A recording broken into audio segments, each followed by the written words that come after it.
8. Aristotle. We have noted in Aristotle's reply to Alexander the Great his own esoteric orientation, and his works are often difficult because of their deliberate vagueness and circumlocution. This is usually dismissed by scholars as a problem of style, but Aristotle had no difficulty in writing plainly and directly when he so chose. Aristotle began as a disciple of Plato, but he later withdrew from some of the implications of that position. His orientation, however, is no less statist. The state is his cosmos. As Cato notes, when Aristotle speaks of man as a political animal, what Aristotle really said is, man is a creature who lives in a polis, and what he goes on to demonstrate in his politics is that the polis is the only framework within which man can fully realize his spiritual, moral, and intellectual capacities. Basic to Aristotle is the oneness of being and unity. Unity is nothing distinct from being. Moreover, no universal exists in separation apart from its particulars. There is a continuity of being, and the divine pervades the whole of nature. There is a great chain of being, and the matter of everything, and therefore of substance, must be that which is potentially of that nature. It follows then, if, as we said, the matter of each thing is that which it is potentially, for example, the matter of actual fire is that which is potentially fire, then the bad will simply be the potentially good. It follows, therefore, that man is totally comprehended in terms of an immanent structure of continuous being, and that, whatever he is potentially, that he can become actually, only within the framework of that structure, the state. Thus, ethics or morality is a branch of political or social science, and no other.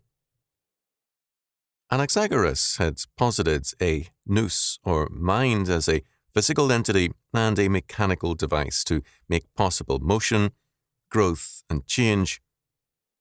Aristotle's quote-unquote God, or first cause, or prime mover, is a similar mechanical device.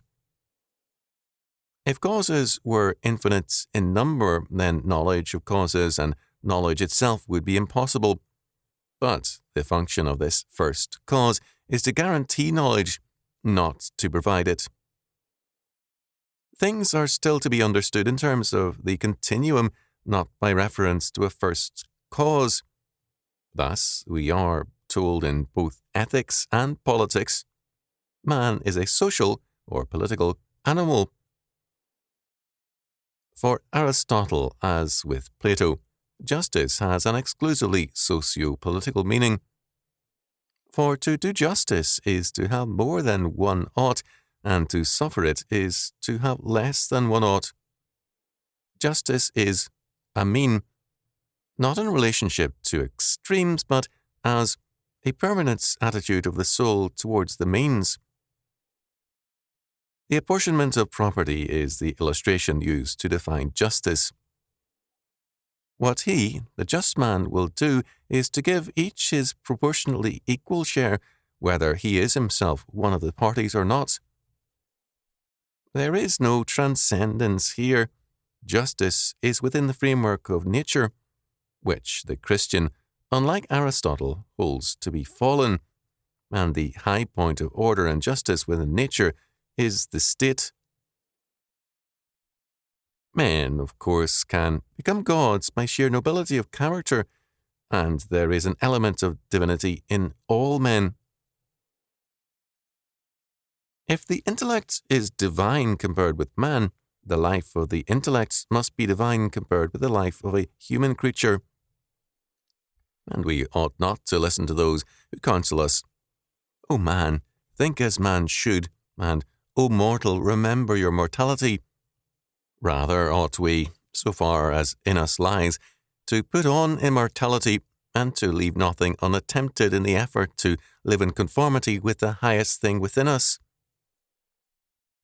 Intellectual activity forms perfect happiness for a man because it lives in terms of something divine within us, a divine particle. Aristotle, however, did not directly identify this life of intellect, this realized life with politics, and he did not recognize that, in a natural sense, nature has made man even more of a pairing than a political animal, insofar as the family is an older and more fundamental thing than the state. The purpose of marriage is not only procreation, but also to provide whatever is necessary to a fully lived life by a division of labours by man and wife. The priority of the family is a natural and historical rather than an ethical one, and the true realm of intellect is the state. Hence it is the state which best educates for goodness, and the legislator must mould to his will the frames of newly born children. The right to live as well as the right to educate belongs to the state, which should limit its population. As to the exposure and rearing of children, let there be a law that no deformed child shall live, but that on the ground of an excess in the number of children, if the established customs of the state forbid this, for in our state population has a limit, no child is to be exposed, but when couples of children in excess, let abortion be procured before sense and life have begun. What may or may not lawfully be done in these cases depends on the question of life and sensation. Families, children, people, all are the property of the state, and the citizen should be moulded to suit the form of government under which he lives. Lest any misunderstand him, Aristotle stated plainly, neither must we suppose that any one of the citizens belongs to himself, and the care of each part is inseparable from the care of the whole. Like the whole of man's life, that education should be regulated by law and should be an affair of the state is not to be denied. The state is the highest community and embraces all the rest, aims at good in a greater degree than any other, and at the highest good. The state is thus man's true church and his basic religious institution for Aristotle. It is man's saviour and his order of salvation. Although the family has a biological priority, philosophically, the state is by nature clearly prior to the family and to the individual, since the whole is of necessity prior to the part. And justice is the bond of men and states, for the administration of justice, which is the determination of what is just, is the principle of order in political society. The end of the state is the good life, but we can as easily say that the good life, for Aristotle, is life within the state, for his state is man's only true God and church. Aristotle, perhaps partly for political as well as for personal reasons, is fearful of the radical communistic order of Plato's Republic, which creates in the state such a degree of unity as to be no longer a state, for the nature of the state is to be a plurality in unity. His purpose in calling for some plurality is to further the desired self-sufficiency. Aristotle is for a totalitarian but non-communist state, and his arguments against communism and property and women are based on practical rather than moral and religious considerations. The state should be united and made into a community by education. The socialism of Aristotle is thus neither material nor marital, but rather educational. Man himself is to be socialized. For it is not the possessions but the desires of mankind which require to be equalized, and this is impossible unless a sufficient education is provided by the laws. To understand what a state is, we must know what the citizen is, and the citizen is one who shares in the administration of justice and in offices. But we cannot consider all those to be citizens who are necessary to the existence of the state. We maintain that the true forms of government are three, and that the best must be that which is administered by the best, and in which there is one man or a whole family or many persons excelling all the others together in virtue, and both rulers and subjects are fitted, the one to rule, the others to be ruled, in such a manner as to attain the most eligible life. We showed at the commencement of our inquiry that the virtue of the good man is necessarily the same as a virtue of the citizen of the perfect state. Clearly, then, in the same manner, and by the same means through which a man becomes truly good, he will frame a state that is to be ruled by an aristocracy or by a king, and the same education and the same habits will be found to make a good man and a man fit to be a statesman or king. This is Aristotle's good state, but since the state is the highest order of being, the good state is really what its philosophers declare it to be. There is no true transcendence. Aristotle's definitions of things are pragmatic. Virtue is a mean, and therefore the life which is in a mean, and in a mean attainable by everyone, must be best. It is this pragmatism which requires a balance and a pluralism in Aristotle's state, not a matter of ultimate principle. And because Aristotle lacked a doctrine of man in the biblical sense, man as covenant breaker, he hoped that self-interest would lead man to the rational choice of a pragmatically sound social order. Aristotle was philosophically committed to the ultimacy of the one. He hoped pragmatically to provide a place for the many. It was the power of the one which men best learned from Aristotle. De Gaulle has stated, and Max Lerner has assented, that at the root of Alexander's victories one will always find Aristotle. In Aristotle's world there was no appeal to a transcendental justice or law.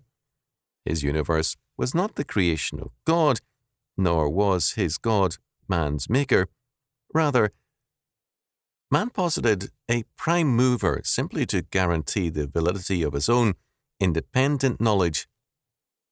Man was thus God's maker, and God was a logical concept, not a reality. As Cornelius Van Til has noted, it remains to be proved that any one of the Greeks ever thought of the universe as God's creation.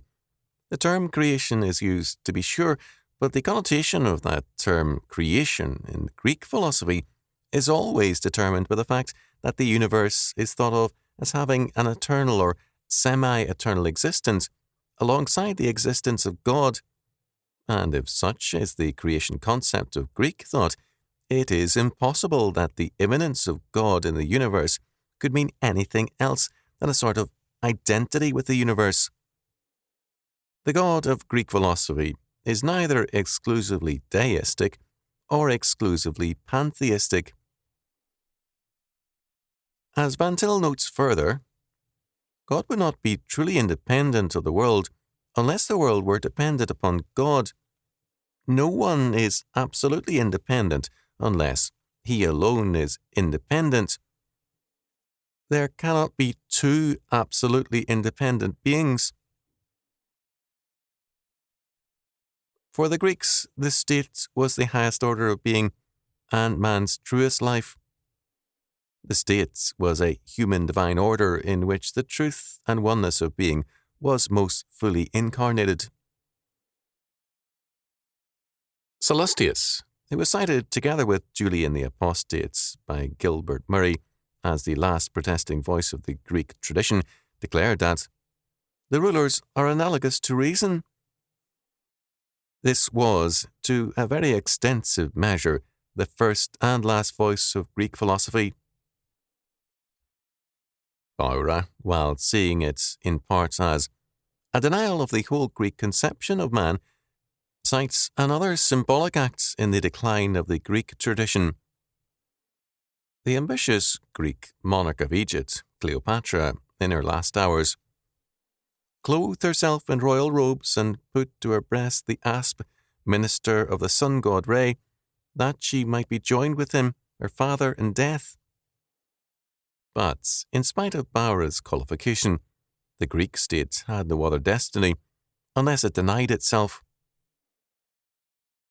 Cleopatra, on giving birth to Ptolemy Caesar by Julius Caesar, was, in 46 BC, hailed as Mother of Ra. When her 3-year-old son was raised to share her throne, he was called Ptolemy Caesar, God, and beloved son of his father and mother. The rulers were analogous to reason and were the only effective gods Greek faith afforded. For the states and the rulers to act in terms of their inherent divinity was, in terms of Greek philosophical premises, an intellectual and political necessity. The only alternative to this divine unity under the ruler was the anarchy of Diogenes and the mystics, every man his own god and his own cosmos. Their only unity could be under a divine human monarch's order, and their only particularity could be in the chaos of anarchy. The two roads of Greek philosophy lead equally to ruin.